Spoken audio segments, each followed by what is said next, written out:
வாழ்ந்து காட்டுவோம் திட்டம், அதாவது ஆங்கிலத்தில் சொல்லணும் அப்படின்னா தமிழ்நாடு ரூரல் லைவ்லிஹுட் மிஷன் அப்படின்னு சொல்லிட்டு நம்ம உலக வங்கி நிதி உதவியோட நம்ம தமிழக அரசு இந்த திட்டத்தை வந்துட்டு செயல்படுத்திட்டு இருக்கிறாங்க. இந்த திட்டத்தில் முதன்மையாக குறிப்பாக திறன் வளர்ப்பு பயிற்சி மாநிலத்தில் இருக்கக்கூடிய நம்மளுடைய 38 மாவட்டங்கள், இதில் 37 மாவட்டங்கள் வேளாண்மை மாவட்டங்கள் சென்னை நீங்களாக. இந்த 37 மாவட்டங்களில் அங்கே இருக்கக்கூடிய ஊரக வளர்ச்சி முகமை மையத்தோடு இணைந்து இந்த திட்டத்தை வந்துட்டு தமிழக அரசு கடந்த 3 ஆண்டுகளாக 3-4 ஆண்டுகளாக செயல்படுத்திக்கிட்டு இருக்கிறாங்க. இந்த திட்டத்தில் சென்ற ஆண்டு ஒரு பயிற்சியை நம்மளுடைய தமிழ்நாடு வேளாண்மை பல்கலைக்கழகம் விரிவாக்க கல்வி இயக்ககம் வந்துட்டு வழங்கி இருந்தது. இந்த ஆண்டு திருமதி திலகவதி மேடம் அவங்க வந்துட்டு நம்முடைய வேளாண்மை துறையில் வந்துட்டு அடிஷ்னல் டைரக்டராக இருந்து ஓய்வு பெற்றதுக்கப்புறம் இந்த திட்டத்தோட மாநில ஒருங்கிணைப்பாளராக சென்னையில் பணியாற்றிட்டு இருக்கிறாங்க. அவங்களோட முயற்சியால் இந்த 3 நாள் பயிற்சி குறிப்பாக நிலக்கடலை, பயிர் வகை பயிர்கள், அதுக்கப்புறம் வந்துட்டு சிறுதானிய பயிர்கள், இந்த 3 பயிர்களில் விதை உற்பத்தி எப்படி வந்துட்டு நம்ம அதிக அளவுக்கு வந்துட்டு தானிய உற்பத்தி தெரியும், விதை உற்பத்தியை வந்துட்டு எப்படி நாம் தெரிஞ்சுக்கிறது அப்படிங்கிறதுக்காக அந்த 3 நாள் பயிற்சியை நம்ம பயிற்சி மையம் விரிவாக்க கல்வி இயக்கத்தில் நம்ம நடத்திக்கிட்டு இருக்கிறோம். இந்த நிகழ்ச்சிக்கு, இந்த துவக்க நிகழ்ச்சியை துவக்கி வைத்து விழா பேருரையாற்றுவதற்காக நம்முடைய விதை மையத்தினுடைய இயக்குனர் முனைவர் திருமதி உமாராணி மேடம் வந்திருக்கிறாங்க. விரிவாக்க கல்வி இயக்கத்தின் சார்பாகவும் உங்களின் சார்பாகவும் என் சார்பாகவும் வருக வருக என்று அவங்களை மனமாற வரவேற்கிறேன். இந்த திட்டத்தினுடைய மாநில ஒருங்கிணைப்பாளர் அவங்களும் திருமதி திலகவதி மேடம், திட்ட ஒருங்கிணைப்பாளர் ஸ்கில்ஸ் அண்ட் ஜாப்ஸ், அதாவது திறன் வளர்ப்பு மற்றும் அவங்களுக்கு வந்துட்டு வேலை வாய்ப்பு வாழ்ந்து காட்டுவோம் ப்ராஜெக்ட் சென்னையிலிருந்து வந்திருக்கிறாங்க.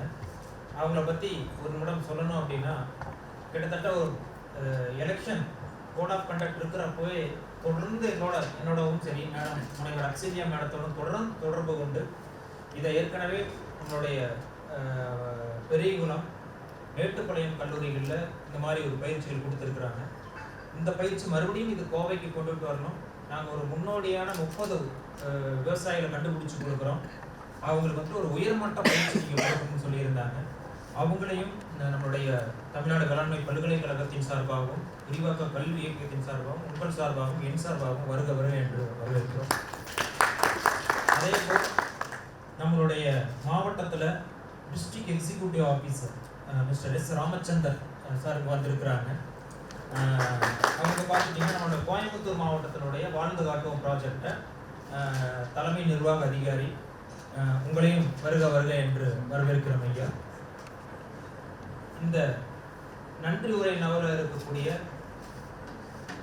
முனைவர் ஜே அக்ஸிலியா மேடம், அவங்களோட தோட்டக்கலையில் அவங்க முதல்வர் கிட்ட வேலை பார்த்துக்கிட்டு இருந்து கடந்த 2 ஆண்டுகளாக நம்முடைய விரிவாக்க கல்வி இயக்கத்தில் பேராசிரியராக பணியாற்றிட்டு இருக்கிறாங்க.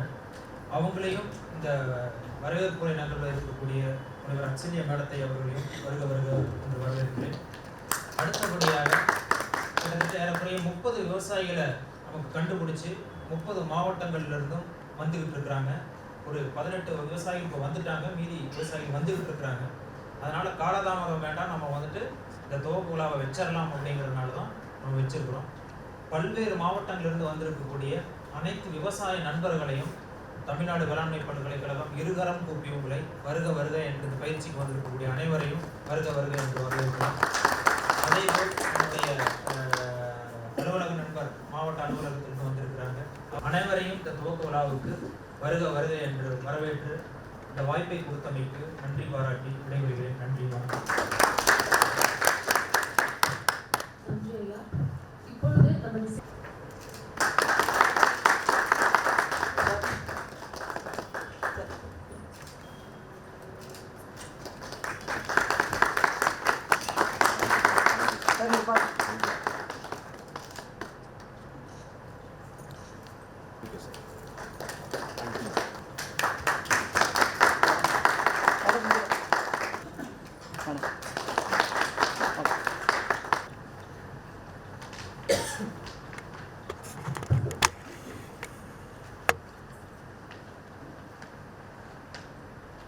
ஆசிரியர்கள், காலை வணக்கம். இந்த வாழ்ந்து காட்டும் திட்டத்தில் இந்த பயிற்சிக்காக நிதியளித்து நம்மை நாம் ஏதோ இந்த நேரத்தில் அவருக்கு நம்முடைய வணக்கத்தை தெரிவித்துக் கொள்ள வேண்டும். வாழ்ந்து காட்டும் திட்டம் 4-5 பகுதிகளாக இருக்குது. இதில் நம்ம பகுதி சேல்ஸ். ஃபஸ்ட்டு நம்ம ஃபினான்ஸ் எல்லாம் பண்ணுவோம். சின்ன சின்ன புறத்தில் இருக்கிற 18 முதல் 35 வயது இருக்கக்கூடிய அனைத்து இளைஞர்கள் அவங்களையெல்லாம் ஏதாவது ஒரு வழியில் அவங்களுக்கு திறன் வளர்த்து அவங்கள ஒரு என்டர்பிரனராக மாற்றணும். அதான் மெயின் எய்ம் நம்ம திட்டத்தில் இருக்குது. இதில் நம்ம சமுதாய பண்ணைப்பள்ளி மற்றும் திறன் பள்ளி, திறன் பயிற்சியில் 2 பண்ணுறோம். சமுதாய பண்ணைப்பள்ளி மற்றும் சமுதாய திறன் பள்ளி. இந்த திறன் பள்ளியில் எல்லா இந்த எலக்ட்ரிஷியன், பிளம்பர், கொத்தனார், mobile repair, house hold articles எல்லாம் ரிப்பேர் பண்ணுறது, கம்பி கட்டுறது, வெல்டிங், ஆரி, எம்ப்ராய்டரி, டெய்லரிங், சிமெண்ட் பிரிக்ஸ் பண்ணுறது, அப்புறம் டிரைவிங், இந்த மாதிரி பயிற்சிகள்லாம் கொடுக்குறோம். விவசாயிகளுக்கெல்லாம் சமுதாய பண்ணைப்பள்ளின்ட்டு இந்த பண்ணைப்பள்ளியில் ஒவ்வொரு பயிரும் விதை முதல் அறுவடை வரை நம்ம எப்படிலாம் பயிர் வைக்கணும், என்ன மாதிரி பண்ணால் நமக்கு குறைந்த செலவில் அதிக உற்பத்தி எப்படி எடுக்க முடியும். முன்னாடி நம்ம எதுவுமே கணக்கு பார்க்காம விவசாயம் பண்ணுறது, அது அந்த காலம். இப்போ 1 ரூபாய் போட்டால் அதுலேருந்து நமக்கு எவ்வளோ ரிட்டர்ன்ஸ் வருது. அந்த மாதிரி நம்ம கணக்கு போட்டு செலவை குறைச்சி நம்ம உற்பத்தியும் அதிகம் பண்ணி நமக்கு வருமானத்தையும் அதிகம் பண்ணுற மாதிரி இப்போ தொழில்நுட்பங்கள்லாம் என்ன பண்ணணும் அப்படிங்கிற மாதிரி ஒவ்வொரு கிராமத்துலேயும் ஒரு முக்கியமான ஒரு நல்ல விவசாயத்துக்கு நல்ல தேர்வு இருக்கிற ஆட்களை ஒருத்தவங்களை தேர்வு பண்ணி அவங்களுக்கு நம்ம கேவிகே மூலமாக பயிற்சி கொடுத்து அவங்க போய் 30 விவசாயிகளுக்கு இன்டர்ன் பயிற்சி கொடுக்குற மாதிரி நம்ம முதல்ல அதுதான் முதல் கட்ட பயிற்சி நம்ம நடத்தணும். அடுத்து 2வது கட்ட பயிற்சி, அதில் இருக்கிற நல்ல விவசாயிகள், நல்ல இது நம்ம சொல்லிக் கொடுத்ததெல்லாம் யார் ஃபாலோ பண்ணுறாங்களோ அவங்களையெல்லாம் ஐடென்டிஃபை பண்ணி திருப்பி செகண்ட் லெவல் ட்ரைனிங் அவங்களுக்கு கொடுத்தோம். இது மெயினாக இந்த பயிற்சி இது அடுத்த கட்டமான பயிற்சி. இங்கே வந்திருக்கிற ஒவ்வொருத்தரும் இனி போயிட்டு அவங்கவுங்களே அவங்க இந்த என்ன நம்ம இந்த விதை பற்றி நம்ம என்னெல்லாம் தெரிஞ்சுக்கிறோமோ இதை பயன்படுத்தி அவங்களே விதை உற்பத்தி பண்ணணும். அந்த கிராமத்துலேயும் சுற்றி பக்கம் இருக்கிற எல்லா கிராமத்துக்கும் விதைகளை அவங்களே உற்பத்தி பண்ணி கொடுக்கணும். இப்போ துறை மூலமாக 22%, இப்போ பேடினா 22%, ஆயில்ஸினா 10%, அப்படி ஒவ்வொன்றுத்துக்கும் ஒரு பாலிசி இருக்குது. இவ்வளோ ஏரியாவுக்கு இப்போ 10 ஏக்கர்னா அதில் 1 ஏக்கருக்கு மட்டும்தான் நம்ம துறை மூலம் விதை கிடைக்குது. மற்ற 9 ஏக்கருக்கு விவசாயம் வெளியே தான் போக வேண்டியிருக்கு. அந்த டைம் கரெக்டாக விதை கிடைக்கிறது இல்லை, சார்ந்து இருக்கிற விதை கிடைக்கிறது இல்லை. ஏதோ ஒரு விதை போய் மார்க்கெட்லேயும் சந்தையில் அப்படிலாம் வாங்கிட்டு போடுறோம். விதை ஒரு அடிப்படையான ஒரு இது, எந்த இன்புட்டை விட மெயின் விதை தான். 30% ஆஃப் தி ஈல்டு நமக்கு டிசைட் பண்ணுறது விதை தான். அதனால் விதையை நீங்களே நல்ல தரமான விதைகளை உற்பத்தி செய்து நீங்களே அதை பயன்படுத்தணும். அதே மாதிரி விதைக்காகிற செலவும் அதிகம். இப்போ கிரவுண்ட்லாம் பார்த்தீங்கன்னா விதைக்காகிற செலவு மற்ற எல்லா ஈடுபொருட்டை விட விதைக்கு செலவு அதிகம். அந்த மாதிரி விதைக்கு நீங்கள் செலவழிக்கிறதையும் குறைக்கணும். அதே மாதிரி நல்ல தரமான விதை நேரத்தில் அந்த பட்டம் தவறாமல் நீங்கள் விதைக்கணும். அதுக்காக உங்களுக்கு உள்ளேயே விதை கிடைக்கணும். அப்படிங்கிற மாதிரி உங்களுக்கு விதை உற்பத்திக்கான இந்த பயிற்சி இது என்னெல்லாம் பண்ணணும், ஒரு விதை பயிர்னா எப்படி நம்ம பயிரிடணும், அதில் என்னெல்லாம் நம்ம கவனிக்கணும், கலவன்கள் இதையெல்லாம் நிறைய பயிற்சி கொடுப்பாங்க. இந்த மாதிரி எல்லாம் எல்லா தொழில்நுட்பமே நீங்கள் கற்றுக்கிட்டு போயிட்டு நம்ம பண்ணி விதை உற்பத்தி பண்ணணும். அட்லீஸ்ட் 30 பேரில் அடுத்த முறை நான் பார்க்கும்போது ஒரு 15 பேராவது இந்த மாதிரி நம்ம விதை உற்பத்தி பண்ணுறோம் அப்படிங்கிற மாதிரி நீங்கள் சொல்லணும். அதுதான் இந்த ட்ரைனிங்கில் சக்ஸஸ். அது எல்லாரும் இதை உங்கள் மொபைல் ஃபோன்லாம் ஒரு இந்த 3 டேஸ் கொஞ்சம் ஆஃப் பண்ணி வச்சுட்டு இங்கே இருக்கிற நம்ம ப்ரொஃபஸர்ஸ் எல்லாமே இது அவங்களுக்கு ஒரு அடிஷ்னல் பர்டன்னா அவங்க ரொட்டீன் ஒர்க் இருக்குது. நம்ம நடுவில் நுழைஞ்சு எங்களுக்கு இந்த பயிற்சி கொடுங்கன்னு சொல்லி அவங்கள அதாவது அடிஷ்னல் ஒர்க் பண்ணுற மாதிரி பண்ணியிருக்கோம். அதனால் அவங்களுக்கு நல்லா கோஆப்ரேட் பண்ணி எல்லோரும் நல்லா கற்றுக்கிட்டு இதை போய் பயன்படுத்துவோம். அதுதான் இதே மாதிரி பயிற்சிகள் நமக்கு இது விதை உற்பத்திக்கான பயிற்சி. ஒரு என்டர்பிரனராக மாற்றணும்னா என்னெல்லாம் தொழில்கள் இருக்குன்னு பார்த்து இப்போ ஆர்டிஃபிஷியல் இன்சர்மேஷன், அதாவது மாடுகளுக்கு செயற்கை கருவுட்டல், அந்த மாதிரி பயிற்சியும் ஒரு பக்கம் நடந்துட்டு. அதே மாதிரி நேச்சுரல் ஃபார்மிங், இயற்கை வழி வேளாண்மை, அதுவும் APCNF Andhra Pradesh community managing natural farming, அதில் அங்கே கொண்டு போய் ஒரு 80 பேருக்கு பயிற்சி அடுத்த வாரம் இந்த வாரம் நடக்க போகுது. இந்த மாதிரி இந்த பயிற்சிகளை எல்லாம் நீங்கள் நல்லா பயன்படுத்திக்கணும். இதையெல்லாம் நீங்கள் ஒரு என்டர்பிரனராக மாறணும் அப்படிங்கிற நோக்கத்தில் தான் நம்ம இந்த பயிற்சி நடத்துகிறோம். எல்லாரும் வந்து பயிற்சியை நல்லா கவனித்து அதை வந்து ஃபாலோ பண்ணி எல்லாம் அதாவது நீங்கள் அடுத்த லெவலுக்கு போகணும். இந்த பயிற்சிக்கு ஏற்பாடு செய்து கொடுத்த நம்மளோட சாருக்கு அவர்களுக்கும் மேடத்துக்கும் என்ன இவ்வளோ வேலைகளையும் விட்டுட்டு வந்துட்டு நம்ம டைரக்டர் சீட் சர்டிஃபிகேஷன் டிபார்ட்மெண்ட் அவங்களையும் மேடத்துக்கும் நம்ம சார் டிஓ சார் எல்லாருக்கும் நன்றி தெரிவிக்கிறேன். நன்றி. தமிழ்நாடு ஊரக புத்தாக்க திட்டம் மற்றும் வாழ்வு காட்டும் திட்டம் இணைந்து இந்த முன்னோடி விவசாயிகளுக்கான நிலக்கடலை பயிர் வகைகள் தானிய பயிர்களின் விதை உற்பத்தி மற்றும் அங்கக உற்பத்திக்கான உயர் தொழில்நுட்பங்கள் பற்றிய உயர்மட்ட பயிற்சிக்கு வருகை தந்துள்ள பயிற்சியில் கலந்து கொள்ள வந்துள்ள விவசாய பெருமக்களே மற்றும் இந்த பயிற்சிக்கு மிகச்சிறப்பாக ஏற்பாடு செய்து கொடுத்துள்ள இந்த வேளாண்மை பல்கலைக்கழக வணக்கத்தை தெரிவித்துக் கொள்கிறேன். இந்த மாதிரி வேளாண்மை பல்கலைக்கழகத்திலேயே அதை பற்றிய தேர்ந்த நல்ல நம்ம ப்ரொஃபஸர் அவங்க மூலியமாக நம்ம எடுத்துக்கிறதுங்கிறது வந்து நமக்கு கிடைத்த மிகப்பெரிய ஒரு வாய்ப்பாகும்.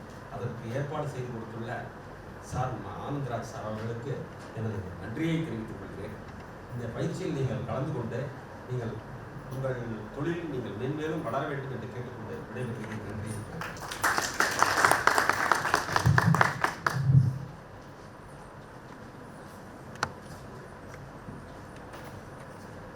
புத்தக தலைப்பு நிலக்கடலை பயிர் வகைகள் தானிய பயிர்களின் விதை உற்பத்தி மற்றும் அங்கக உற்பத்திக்கான உயர் தொழில்நுட்பங்கள். இந்த புத்தகத்தை வெளியிடுமாறு முனைவர் ஆர் உமாராணி விதை மைய இயக்குனர் தமிழ்நாடு வேளாண்மை பல்கலைக்கழகம் கோயம்புத்தூர் அவர்களை அழைக்கிறோம்.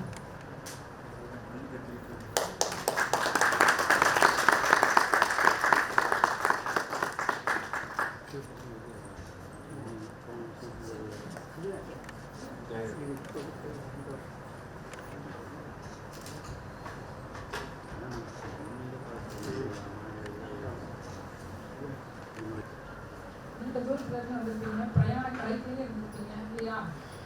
கூட்டத்தோட மீட்டிங் வந்து ஆரம்பித்து நடத்தி கொண்டிருக்கோம். Doctor N Anandaraja, professor and head training division, directorate of extension education Tirunelveli அவர்களே, எக்ஸ்டென்ஷன் எஜுகேஷன் திருநெல்வேலி கோயம்புத்தூர் மற்றும் இங்கே கூடியிருக்கக்கூடிய அத்தனை விவசாய பெருமக்கள் மீட்டிங் கலந்து கொண்டிருக்கிற அனைவருக்கும் என்னுடைய காலை வணக்கத்தை தெரிவித்துக் கொள்கிறேன். இப்போ இந்த ப்ராஜெக்ட் இந்த மீட்டிங் பொறுத்தளவு விதையோட முக்கியத்துவத்தை பற்றி தெரிஞ்சுக்க போகிறேன். உங்களோட நான் புரிஞ்சுக்கிறேன். 3 கிராப் மட்டும் சூஸ் பண்ணியிருக்காங்க. நிலக்கடலை, பல்சஸ், மில்லட் கிராப்ஸ் இல்லைங்களா? இதை விட்டுட்டு எதுக்காக நம்ம வந்து இந்த 3 அதாவது நெல்லை எடுத்துக்காம கிரவுண்ட்நட், பல்சஸ், மில்லட்ஸ் எதுக்கு எடுத்துருக்கோன்னு உங்களுக்கு யாருக்காவது ஒரு கேள்வி மனசில் வந்துச்சா? அப்படிங்கிற ஒரு கேள்வியோட நான் இந்த உரையை தூங்குறேன். கிரவுண்ட்நட் அப்படிங்கிற ஒரு அந்த பயிர் வந்து எங்கிருந்து வந்திருக்கும்னு நீங்கள் நினைக்கிறீங்க? எந்த நாட்டுக்கு சேர்ந்தது? இந்தியாவை சேர்ந்ததா இல்லை வெளிநாட்டை சேர்ந்ததா? சொல்லுங்க. வெளிநாடு சேர்ந்தது. மணிலாவை சேர்ந்தது அப்படிங்களா? வெளிநாடு சேர்ந்தது. சரி, இப்போ வந்து ஆங்கிலம் தெரிஞ்சவங்களுக்கு நான் ஒரு விழுகிறத சொல்கிறேன், தமிழில் தெரிஞ்சவங்களுக்கும் பார்த்துக்கலாம். ஹவுஸ் வித் 2 ஆக்கியூபன்ட்ஸ், அதாவது ஒரு வீட்டில் 2 பேர் இருக்காங்க. சில சமயம் அது ஒருத்தராக இருப்பாங்க, சம்டைம்ஸ் 1, சில சமயம் 3 பேர் கூட இருப்பாங்க. சரிங்களா? rarely 3.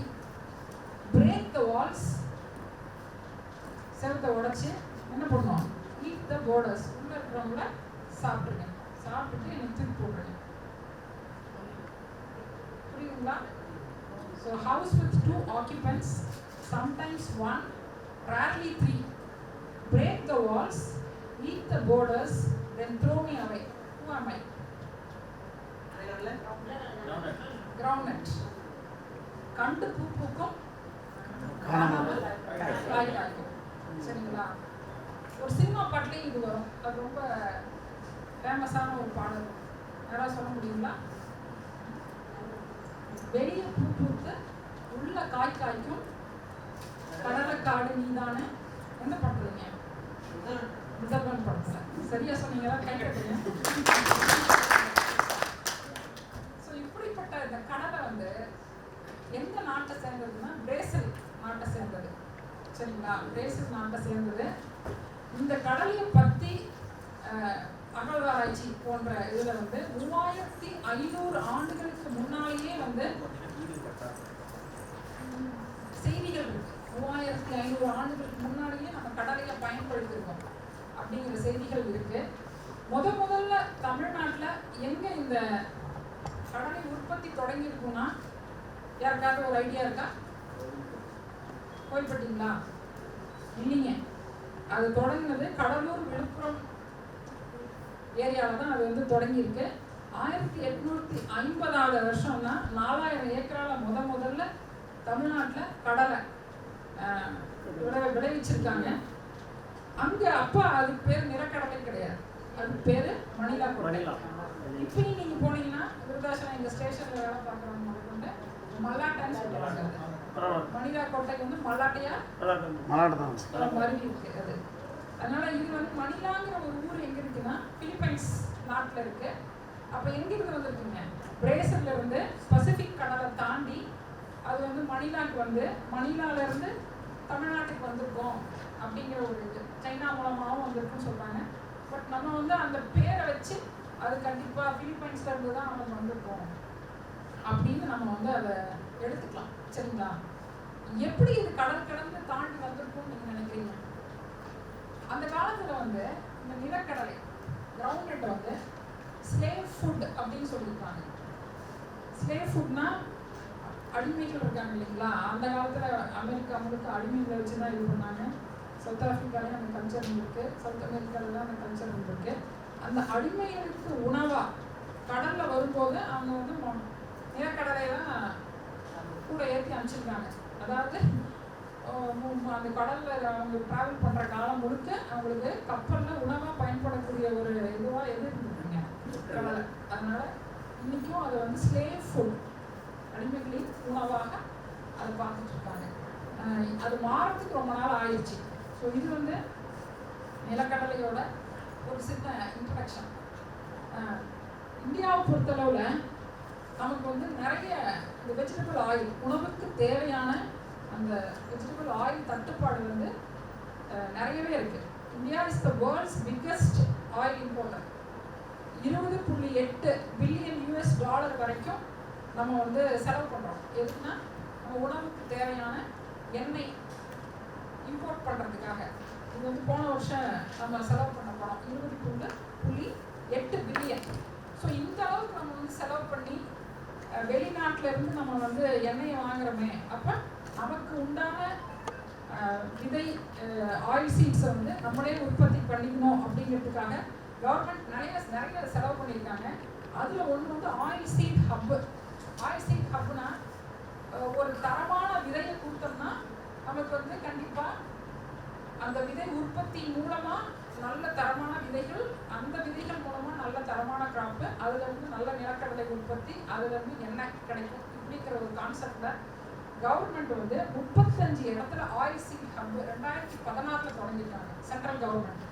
அதுக்கு அவங்க செலவு பண்ண தொகை வந்து 52.5 கோடி ரூபாய். அதில் ஒரு oil seat, 2 oil seed hub வந்து நம்ம தமிழ்நாடு வேளாண்மை பல்கலைக்கழகத்துக்கு கீழே ஒன்று ஏத்தாப்பூர்லையும் இன்னொன்று விருதாச்சலத்துலையும். விருதாச்சலத்தில் இருக்கிறது வந்து அவங்க முழுசாக கவர்மெண்ட் நிலக்கடலையை வந்து அவங்க மையப்படுத்தி வேலை செஞ்சுருக்காங்க.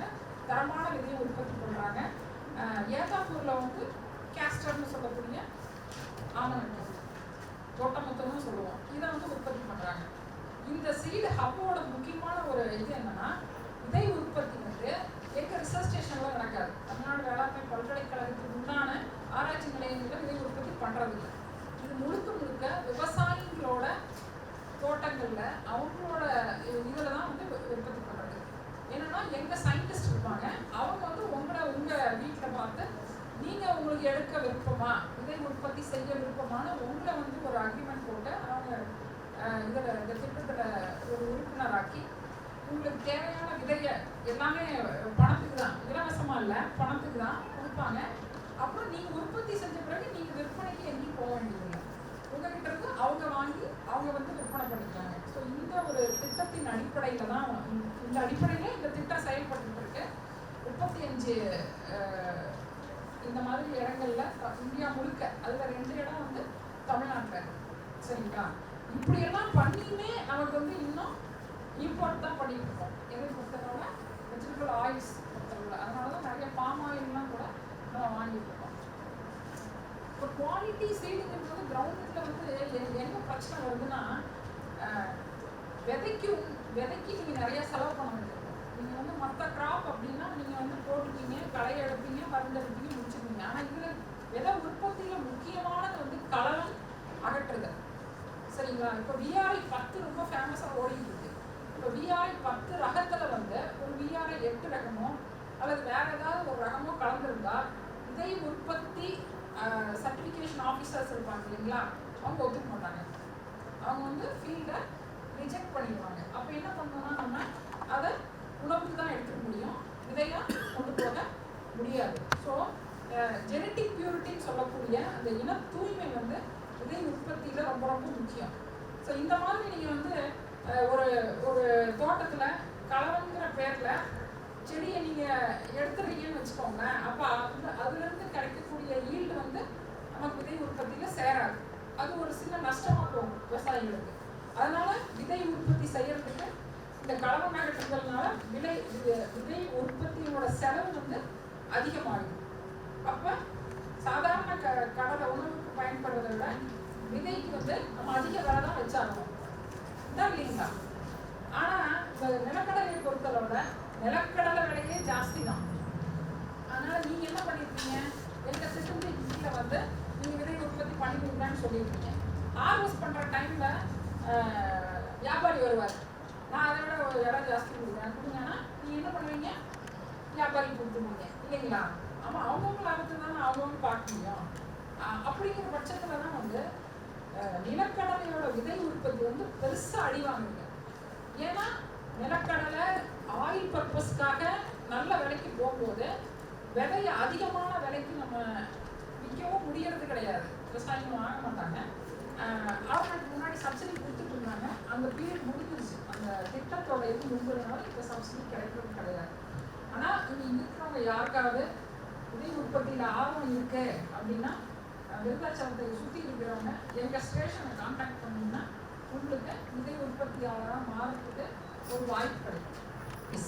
அப்போ நம்ம வந்து கடையில் வந்து போய் விதையை வாங்குறோம், அது விதை தான். ஆனால் அதை ஆங்கிலத்தில் கிரெயின்ஸ்ன்னு சொல்லுவோம், தானியங்கள்னு சொல்லுவோம். விதைக்கு பயன்படுத்தக்கூடிய இந்த 4 தன்மைகளும் இருக்கக்கூடியதான் விதை. பார்க்கறதுக்கு 2 ஒன்றா தான் நமக்கு தெரியும். ஆனால் நீங்கள் வந்து தானியத்தை போடும்போது அதில் இன தூய்மை இருக்காது. ஜெனட்டிக் பியூரிட்டின்னு சொல்லக்கூடிய இன தூய்மை இல்லாததுனால என்ன ஆகும்னா உங்களுக்கு அடுத்து வரக்கூடிய ஜென்ரேஷன் வந்து அந்த ரகத்தையே வந்து காலி பண்ணிடும். இப்போ வந்து விஆர்ஐ 10ன்னு நினச்சிட்டு நீங்கள் போடுவீங்க, அதில் விஆர்ஐ 8 கலந்துருக்கும். பார்க்குறதுக்கு ரெண்டுமே ஒரே மாதிரி தான் இருக்கும். அப்போ நீங்கள் ஹார்வெஸ்ட் பண்ணி அதை வந்து விதையாக மாற்றி நீங்கள் இன்னொரு விவசாயிக்கு கொடுக்கும்போது பார்த்தீங்கன்னா விஆர்ஐ 8 ஒரு 10 நாளைக்கு முன்னாலேயே உங்களுக்கு அறுவடைக்கு வரக்கூடிய ஒரு சூழ்நிலை இருக்கும். இது வந்து 10 நாளைக்கு பின்னால் வரக்கூடிய ஒரு சூழ்நிலை. வெரைட்டி வந்து அந்த டியூரேஷன் மாறும். அப்போ அந்த இன தூய்மை இல்லைன்னா இவ்வளோ பிரச்சனை அதில் வந்து சேரும். சரிங்களா? அதனால இன தூய்மை ரொம்ப ரொம்ப முக்கியம். இதுக்கப்புறம் பின்னால் என்ன ஆகுதுன்னா இந்த கலப்படம் ஜாஸ்தி ஆக ஆக உங்களுக்கு வந்து அந்த அந்த வெரைட்டி அழிந்து போகக்கூடிய ஒரு சூழ்நிலை ஏற்பட்டு போகும். அப்போ தமிழ்நாடு வேளாண்மை பல்கலைக்கழகத்தில் உருவாக்கக்கூடிய ஒவ்வொரு வெரைட்டியும் 6-7 வருஷம் ப்ரீவியஸ் கஷ்டப்பட்டு உருவாக்குற ஒவ்வொரு வெரைட்டியும் பல வருஷங்கள் வந்து இன்னைக்கு அந்த பேரோடையே இருக்குன்னா அதுக்கு முக்கியமான காரணம் யாருங்க? Seat certification department. அவங்களே தான் ஆர்கானிக் சர்டிஃபிகேஷனும் பண்ணுறாங்க. இந்த துறை வந்து இந்தியாவிலேயே ரொம்ப சிறப்பாக செயல்படுற ஒரு மாநிலம் வந்து தமிழ்நாடு. நீங்கள் ஆந்திராவில் போனீங்கன்னா இதே சர்டிஃபிகேஷன் டிபார்ட்மெண்ட் இதே சென்ட்ரல் கவர்மெண்ட் கீழே இருக்கும். ஆனால் அங்கே இவ்வளோ சிறப்பாக செயல்படுறது இல்லை. இவங்க வந்து ரொம்ப ஸ்ட்ரிக்ட். நான் ரொம்ப ஸ்ட்ரிக்ட்டுங்கிற மாதிரி தமிழ்நாடு சீட் சர்டிஃபிகேஷன் டிபார்ட்மெண்ட் வந்து ஏன்னா அப்படி இருக்கிறதுனால நம்ம வெரைட்டி எல்லாம் வந்து இன்னும் அந்த இனத்தை தூய்மையோட பாதுகாக்க முடியுது. ஸோ விதைங்கிறது வந்து இந்த 4 தரத்தோடு இருக்கும். இந்த விதையை உற்பத்தி பண்ணுறதுக்கு உங்களுக்கு தனியாக ட்ரைனிங் இருக்கும். இப்போ நீங்கள் இந்த ட்ரைனிங்லாம் அட்டன் பண்ணிவிட்டு நீங்கள் போகிற பட்சத்தில் நீங்கள் அப்படியே விட்டுறக்கூடாது. நீங்கள் விதை உற்பத்தியாளர்களாக மாறணும். அப்போ உங்கள் விதை வந்து இன்னும் ஒரு 10 விவசாயி ஒரு 100 விவசாயிக்கு வந்து விதைங்க இல்லைங்களா? பசி வந்து பட்டினி வந்து செத்தாலும் விதை நெல்லை வந்து அந்த காலத்தில் உபயோகப்படுத்த மாட்டாங்க. ஆனால் இன்னைக்கு நம்ம கடையில் போய் எதுனாலும் நம்ம வாங்கிக்கிறோம். முன்னெல்லாம் உங்கள் விதை நீங்கள் அதை வந்து நீங்கள் சாப்பிட்டீங்கன்னா அடுத்த விதைக்கிறதுக்கு உங்கள் கையில் ஒன்றும் இருக்காது. உங்கள் வாழ்க்கையோட ஆதாரமே அந்த நெல் விதையாக தான் இருக்கும். அது வந்து உங்களுக்கு இல்லாமல் போயிடுச்சுன்னா இந்த வாழ்க்கையை அழிஞ்சு போனதுக்கு அர்த்தமாயிடும். இதுதான் வந்து விதையோட முக்கியத்துவம். இப்போ இவ்வளோ நேரம் நம்ம வந்து மலாட்டை பற்றி பார்த்தோம். இப்போ அடுத்து வந்து நம்ம பயிர் வகைகளை பற்றி பார்ப்போம். இப்போ இந்த பயிர் வகைகளை வந்து இந்த மனித இனம் எவ்வளவு நாளாக அதை பயன்படுத்திட்டு இருக்குன்னு நீங்கள் நினைக்கிறீங்க? ஒரு 50 வருஷம், ஒரு 100 வருஷம் சொல்லுங்க. 11,000 வருடங்களாக நம்ம வந்து பயிர் வகைகளை வந்து உணவா பயன்படுத்திட்டு இருக்கிறோம்னு ரெக்கார்ட்ஸ் சொல்லுது. சரிங்களா? இப்போ எத்தனை வகையான பயிர் வகைகள் இருக்கு? கொண்டக்கடலை, தட்டைப்பயிறு இல்லையா, உளுந்து, அப்புறம் பச்சை பயிறு, கொள்ளு, சோளமா, சீனி இல்லைங்களா? ஸோ இது எல்லாம் வந்து பயிர் வகைகள் வருது. மக்காச்சோளம் வந்து மில்லட்ஸில் வருது அது. ஸோ இப்போ இதெல்லாம் இதோட பிறந்த ஊர் எதுங்கிறதையும் நீங்கள் தெரிஞ்சுக்கோங்க. சரிங்களா? சிப்பி அல்லது வந்து கொண்டக்கடலை வந்து அதுவும் தட்டைப்பயிரும் வந்து டர்க்கின்னு சொல்லக்கூடிய சவுத் வெஸ்ட் ஏஷியாவை சேர்ந்தது. சரிங்களா? டர்க்கி. மற்றபடி இந்த உளுந்து, இந்த பச்சைப்பயிறு, இந்த கொள்ளு இதெல்லாம் வந்து நம்ம இந்திய நாட்டை சேர்ந்தது. சரிங்களா? ஸோ இது பிறந்த நாட்டையும் தெரிஞ்சுக்கோங்க. இந்தியா வந்து லார்ஜஸ்ட் ப்ரொடியூசர். நம்ம தான் வந்து உலகத்திலேயே அதிகமான பயிர் வகைகளை நம்ம வந்து ப்ரொடக்ஷன் பண்ணிட்டு இருக்கோம். 25% உலகத்தோட 25, அதாவது கால்வாசி பயிர் வகைகள் எங்கே உற்பத்தி ஆகுது? நம்ம நாட்டில் உற்பத்தி ஆகுது. ஆனால் 27% நம்ம கன்சியூம் பண்ணுறோம்.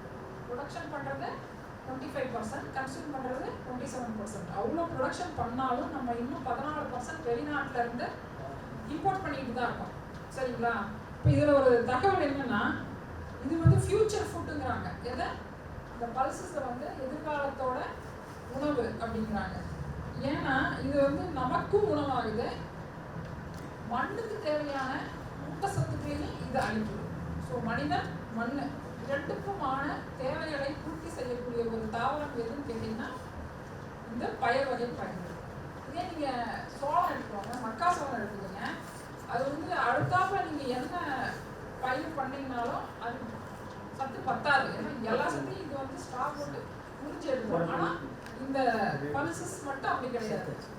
இது வந்து ரெண்டு கிராமுக்கு நடுவில், அதாவது 2 தரம் நீங்கள் வந்து விவசாயம் பண்ணுறீங்கன்னா நடுவில் ஒரு பயிர் வகை பயிர் போட்டிங்கன்னா உங்கள் மண்ணுக்கு உண்டான உரத்தையும் அது கொடுக்குது. மண்ணுக்கும் அது சாப்பாடாக கொடுக்குது, நமக்கும் அது சாப்பாடாக கொடுக்குது. அந்த வகையில் பயிர் வகை பயிர் ரொம்ப ரொம்ப முக்கியமான ஒரு கேட்டகரி. இப்போ இதில் வந்து 2011 75.12 பில்லியன் ருபீஸ், 75 பில்லியன் ரூபாய்க்கு நம்ம வந்து வெளிநாட்டில் இருந்து இந்த பயிர் வகைகளை வந்து இம்போர்ட் பண்ணிட்டு இருக்கோம். அது அப்படியே வளர்ந்து 2017 6 வருஷத்துல என்ன ஆயிடுச்சுன்னா 285 பில்லியன் ருபீஸ்க்கு நம்ம வந்து செலவு பண்ண ஆரம்பிச்சிட்டோம். எதுக்கு? இந்த பல்ஸை வந்து பயிர் வகை பயிர்களை இம்போர்ட் பண்ணுறதுக்கு. இதுதான் ஒரு தடவை ஒபாமா என்ன சொன்னார், இந்தியன்ஸ்லாம் நிறைய சாப்பிட ஆரம்பிச்சிட்டீங்க, அதனால தான் உலகத்தில் வந்து உணவு கட்டுப்பாடு வருதுங்கிற அளவுக்கு கமெண்ட் அடிக்க ஆரம்பிச்சார். அந்த ஒரு சீசன் நாங்கள் ஒபாமா இருக்கிற காலத்தில் 2016 150 சீட் ஹப்ஸ் இந்தியா முழுக்க உருவாக்குனாங்க. இது எங்கே யார் நடத்துகிறாங்கன்னா நம்மள மாதிரி ஸ்டேட் அக்ரிகல்ச்சரல் யூனிவர்சிட்டியும் சென்ட்ரல் ரிசர்ச் ஸ்டேஷன்ஸும் வந்து இந்த சீட் ஹப்ஸை நடத்துகிறாங்க. அதுக்கு அவங்க செலவு பண்ண தொகை வந்து 22.5 கோடி ரூபாய்கள். இப்போ நமக்கு எத்தனை ஹப்ஸ் இருக்குது தமிழ்நாட்டில்னு கேட்டிங்கன்னா 7 ஹப் இருக்குது. எங்கெங்க?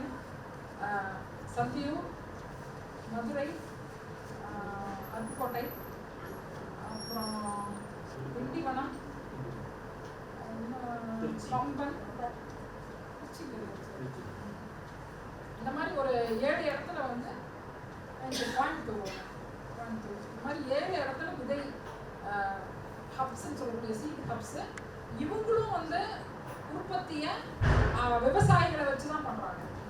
ஸோ விவசாயிகள்கிட்ட விதையை கொடுத்து அவங்கள உற்பத்தி பண்ணுறதுக்கு உண்டான எல்லா சப்போர்ட்டும் கொடுத்து அவங்ககிட்ட இருந்து விதையை விலைக்கு வாங்கி அதுக்கப்புறம் இவங்க தேவைப்படுற விவசாயிகளுக்கு கொடுக்குறாங்க. இதுதான் வந்து சீடு ஹப்ஸோட நோக்கம். அது தமிழ்நாட்டில் செயல்பட்டு இருக்கு. இந்த 285 பில்லியன் ரூபாய்க்கு வந்து 2017 நம்ம வந்து செலவு பண்ணியிருக்கோம். இந்த ஹப்ஸ் செயல்பாட்டுக்கு வந்த பிறகு, அதாவது தரமான விதைகளை உற்பத்தி பண்ணி அதை வந்து அடுத்த விவசாயிகளுக்கு கொடுத்ததன் மூலம் என்ன ஆச்சுன்னா 2019 வெறும் 80 பில்லியன் ரூபாய்கள் அளவுக்கு மட்டுமே நம்ம இம்போர்ட் செய்யலாம். அதாவது 200 பில்லியன் ரூபாய்களை வந்து நம்ம மிச்சப்படுத்தியிருக்கோம் இந்திய அளவில். அதுதான் வந்து தரமான விதைகளோட முக்கியத்துவம். பயிர் வகைகளை நம்ம கொண்டாடி இருக்கோம். ஸோ இது வகை பார்த்தீங்கன்னா நம்ம வந்து கண்டிப்பாக விவசாயிகள் எல்லாமே அவங்க தேவைக்கும் சரி மண்ணோட தேவைக்கும் சரி பயிர் வகைகளை வந்து கண்டிப்பாக பயிரிடணும். இது வந்து பல்சஸ் அல்லது பயிர்களை பற்றின தகவல்கள். இப்போ அடுத்து 3வது விட்டு போனது எதுங்க? சிறுதானியங்கள் இல்லைங்களா? இங்கிலீஷ்ல மில்லட்டுமோ அக்காச்சோளம் அந்த வகையில் தான் வருது. இப்போ வந்து முந்தி காலத்தில் பார்த்தீங்கன்னா எல்லாத்துக்கும் தெரிஞ்சிருக்கும். 50 வருஷத்துக்கு முன்னாடி சோள கம்மன் சோறு, திணை, சாமை இந்த மாதிரி இருந்தது. வந்து இந்த ரேஷன் அப்படிங்கிற ஒரு சிஸ்டம் வந்த பிறகு நெல்லுக்கு எல்லாரும் மாறிட்டாங்க. ஸோ எவ்வளோ நிலம் வந்து குறைஞ்சிருக்கு இந்த மில்லட் கல்டிவேஷன்னா 58% சிறுதானியங்கள் உண்டான நிலம் குறைஞ்சிருக்கு. அதே மாதிரி சோளத்துக்கு வந்து 64% குறைபாடு ஏற்பட்டிருக்கு. கம்புல வந்து கிட்டத்தட்ட 50% குறைஞ்சிருக்கு. இதெல்லாம் வந்து 1956 இருந்து கணக்கு போடும்போது இதுக்கெல்லாம் ஒதுக்கப்பட்ட அந்த நிலம் வந்து இன்னைக்கு எதுக்கு போயிடுச்சு? முழுசா நெல்லுக்கு போயிடுச்சு. சரி, சக்கரை வியாதி பிரச்சனைகள் வந்துட்டு இருக்கு. இந்த மில்லட் பேஸ்டாவே நம்ம வந்து உணவு இருக்கணுங்கிறதுக்காக இன்னைக்கு வந்து கவர்மெண்ட் நிறைய மில்லட்டுக்கு வந்து இது பண்ணுது. அப்போ வந்து உங்களுக்கு தெரிவிச்சுக்கிட்டு இன்னைக்கு அந்த 24 மில்லட் சீட் ஹப்ஸ் இருக்கு. இப்போ வந்து கிரவுண்ட்நட்டுக்கு சொன்னேன், கேஸ்டருக்கு சொன்னேன், பல்சஸ்க்கு சொன்னேன். அது போக இந்த மில்லட்ஸ் நிறைய ப்ரொடக்ஷன் பண்ணணும், குவாலிட்டி சீட்ஸ் தரமான விதைகளை வந்து இன்னும் அதிகப்படியான விவசாயிகளுக்கு போய் அதன் மூலமா மில்லட் கல்டிவேஷன் இன்க்ரீஸ் ஆகணுங்கிறதுக்காக 36 கோடி ரூபாய் செலவில் 24 மில்லட் ஹப்ஸ் வந்து இந்தியாவில் தொடங்கியிருக்காங்க. அதில் ஒரே ஒரு ஹப் தமிழ்நாட்டில் இருக்கு. அது எங்கே இருக்குன்னு நீங்கள் நினைக்கிறீங்க?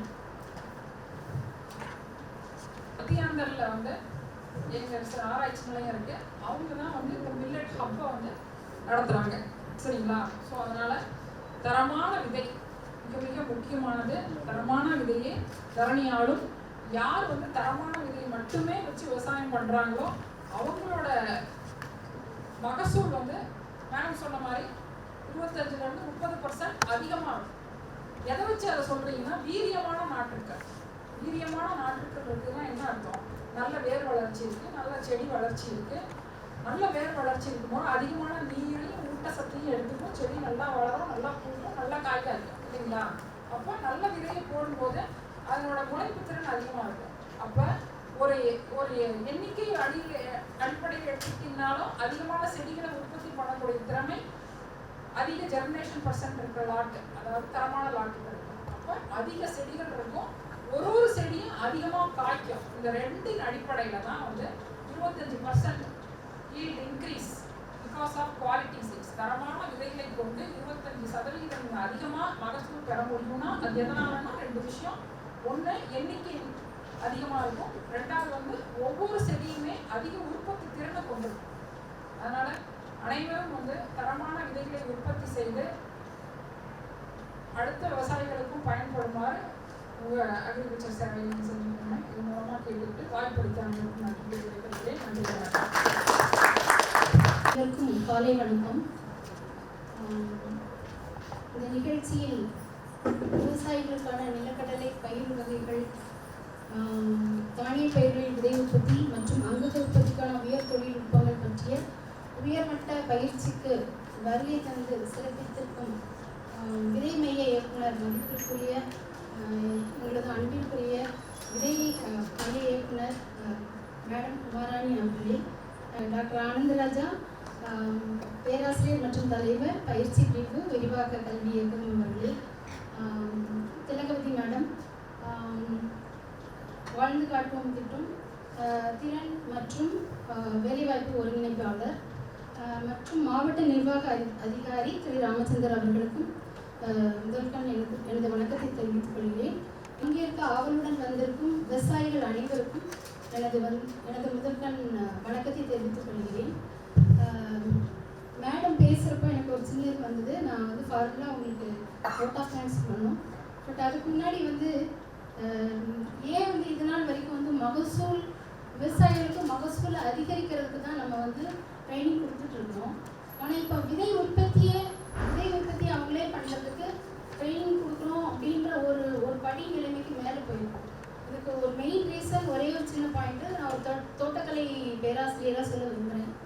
ஏன்னா ஒரு விவசாயி வந்து பொருளை விளைவிச்சு எடுக்கிற பணத்தை காட்டிலும் விதை உற்பத்தி மூலமாக இன்னும் அதிகமாக அவங்களுக்கு காசு கிடைக்கும்.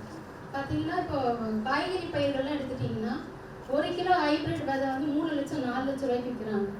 நீங்கள் வந்து அதே இது தக்காளியோ ஏதோ போட்டிங்கன்னா நீங்கள் அதை விட ரொம்ப கம்மி தான் கிடைக்கும். ஒரு கிலோ விதை ப்ரொடியூஸ் பண்ணி கொடுத்துட்டாங்கன்னா 3 லட்சம் 4 லட்சம் ரூபாய்.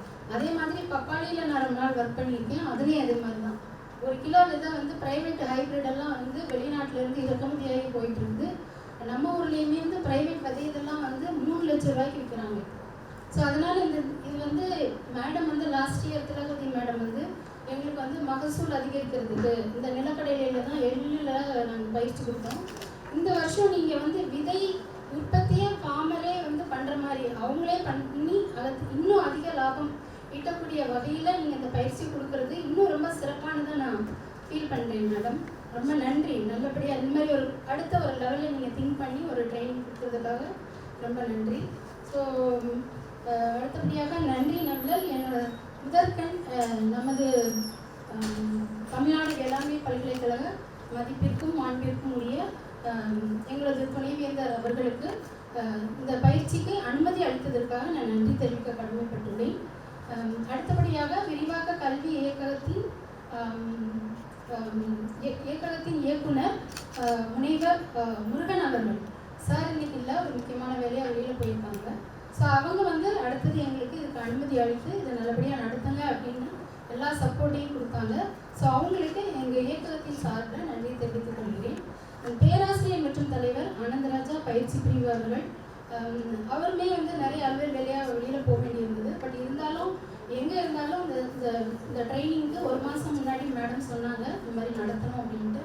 ஸோ எல்லா அரேஞ்ச்மெண்ட்டும் கரெக்டாக இருக்கணும், விவசாயிகளை நல்லபடியாக பார்த்துக்கணும், என்னென்ன முக்கியமான அவங்கள ஃபீல்டில் கூட்டிகிட்டு போய் எக்ஸ்போஷர் கொடுக்குற அளவுக்கு எல்லாமே நீங்கள் வந்து சிறப்பாக பண்ணி கொடுக்கணும் அப்படின்னு ஒரு 3 நாளைக்கு அழகாக வந்து பிளான் பண்ணி கொடுத்தாரு. ஸோ அவருக்கு வந்து இந்த இயக்ககத்தின் சார்பில் நன்றி தெரிவித்துக் கொள்கிறேன். மேலும் இந்த முக்கியமாக மேடமுக்கு திருப்பி நான் வந்து விதைமணி இயக்குனர் உமாராணி மேடம் அவர்களுக்கு நன்றியை தெரிவித்துக் கொள்கிறேன்.